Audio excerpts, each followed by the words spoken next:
Les favoris, c'est un outil extraordinaire pour les sites qu'on consulte quotidiennement ou en tout cas très fréquemment.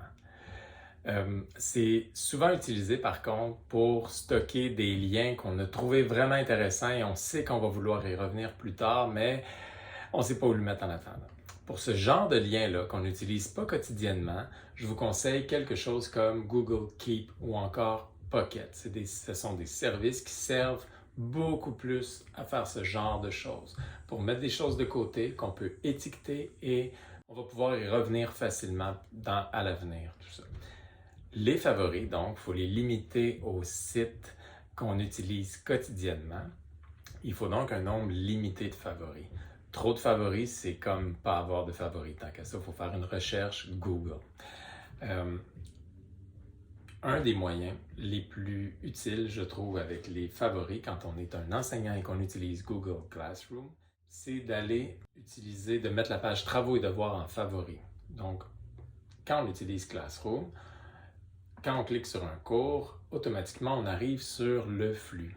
Et parfois, le flux n'est pas si utile que ça. Il faut rajouter un clic pour aller sur la page Travaux et devoirs. Même chose quand on est à l'intérieur de Classroom et qu'on veut revenir et qu'on clique sur le titre du cours ici, ça nous ramène au flux. Alors, le moyen le plus simple, c'est d'aller directement à la page Travaux et devoirs. Et comme cette page-là a un lien unique, on peut la rajouter en favori et y arriver directement. Pour rajouter un favori, c'est tout simple, on n'a qu'à cliquer sur l'étoile dans la barre de recherche. Donc, on se rend sur le site qui nous intéresse, on se rend exactement à l'endroit où on veut arriver. Et une fois rendu, on clique sur l'étoile dans la barre de recherche et on peut l'ajouter au favori. Il y a une petite fenêtre qui apparaît, ça nous permet de renommer notre favori. Je vous incite à le faire. Donc, par exemple, celui-là, je vais l'appeler le cours A. Je me comprends, tout ça. Alors, je décide de l'appeler le cours A. Déjà, en changeant le nom, on peut ajouter le favori à un dossier. On peut créer un dossier ou le mettre dans un dossier déjà existant ou pas le mettre dans aucun dossier. Je vais revenir sur les dossiers dans quelques minutes. Mais pour l'instant, je vais laisser dans la barre de favoris. Je clique sur OK. Alors, le favori apparaît en haut dans la barre de favoris. En fait, je dis qu'il apparaît en haut, mais on ne le voit pas en ce moment. Où est-ce qu'il est? C'est que là, ma barre de favoris est déjà pleine. Il y a déjà plein de favoris. Où il se retrouve, c'est ici, dans les trois petites flèches, ça devient un menu. Et on voit que le cours A que je viens d'ajouter, il est ici, tout en bas du menu.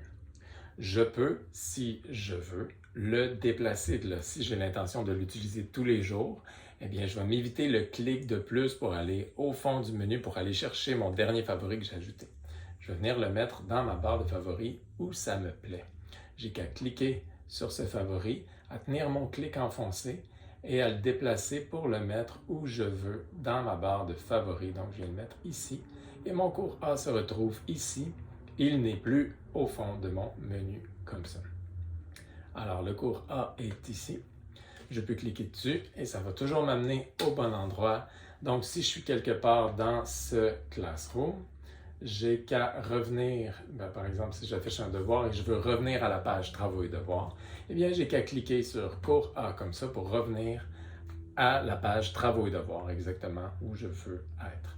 Alors, si j'enseigne plusieurs cours dans Classroom, j'ai qu'à aller pour chacun dans la page Travaux et devoirs et les ajouter comme ça en favoris. On peut gérer les favoris. Si vous avez déjà beaucoup de favoris, c'est le temps peut-être de se poser la question, est-ce qu'ils sont toujours pertinents? Est-ce que je ne devrais pas en effacer quelques-uns pour faire le ménage et garder simplement ceux qui sont pertinents et ceux qui sont intéressants mais pas pertinents très quotidiennement?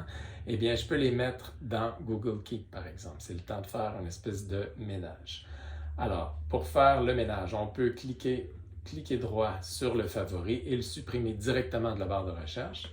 On a aussi un gestionnaire de favoris. Si on vient dans les trois petits points, qui est le menu d'options dans Chrome, on peut cliquer là-dessus et aller dans le sous-menu Favoris. On voit ici, il y a plein d'options, on voit tous nos favoris et il y a le petit bouton Gestionnaire de favoris, c'est là-dessus que je clique. Ça ouvre un nouvel onglet et on voit tous les favoris que j'ai ajoutés. Même principe ici que dans la barre en haut, On voit, tu sais, dans la barre, je vous ai montré qu'on peut cliquer sur le favori et le déplacer. Eh bien, c'est le même principe ici. On peut cliquer sur un favori et le déplacer dans l'ordre. On peut le mettre plus ou moins visible dans le fond. On vient déplacer les favoris, on les met dans l'ordre qui nous plaît. Autre chose qu'on peut faire ici, c'est venir cliquer sur les trois petits points et ajouter un dossier. Alors, j'ai beaucoup de favoris Classroom, je vais me faire un dossier Classroom. Pourquoi pas? Alors, je viens créer un dossier qui s'appelle Classroom. Le dossier se met par défaut complètement en bas, donc je ne le verrai pas en haut. Ça ne fait pas mon affaire, donc je viens le déplacer. Je viens cliquer sur mon dossier Classroom et je le déplace.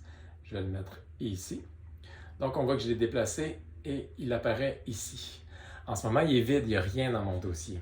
C'est le même principe que pour Google Drive. Je peux cliquer, glisser, déposer pour remplir mon dossier. Alors, je peux venir ici, cliquer sur le cours A que je viens de créer avec vous et je clique, je le déplace par-dessus mon dossier, je lâche. Il vient de se déplacer dans le dossier Classroom. Je peux en sélectionner plusieurs en même temps. C'est en tenant la touche Shift enfoncée. Donc, je viens cliquer sur le premier qui m'intéresse. Je clique sur le dernier qui m'intéresse en tenant la touche Shift enfoncée. Alors là, je viens d'en sélectionner 3. Si je ne voulais pas celui du milieu, je pourrais tenir la touche CTRL enfoncée et cliquer pour désélectionner. En tenant la touche CTRL enfoncée, on peut sélectionner ou désélectionner. Si par exemple, je voulais en rajouter un autre, je tiens CTRL enfoncé, je clique sur un autre comme ça. Donc, c'est des petits trucs qui ne fonctionnent pas simplement dans le gestionnaire de favoris. Le truc Shift et CTRL pour cliquer, quand il est enfoncé pour cliquer, ça fonctionne à travers n'importe quel ordinateur, dans votre sélectionneur de fichiers sur Windows, ça fonctionne un peu partout. C'est le même principe ici, donc je vais déplacer les 3 à la fois dans mon dossier. On voit ici qu'en le prenant, il y a un petit 3 qui est en notification. Eh bien, je viens déplacer ça au-dessus de mon dossier, je lâche. Et mes 3 favoris viennent de se déplacer dans le dossier Classroom. Pourquoi se faire des dossiers? Mais c'est pour gagner de la place dans notre barre de favoris. Au lieu d'avoir tous mes favoris Classroom un à côté de l'autre, bien là, ils sont tous rassemblés dans le même dossier.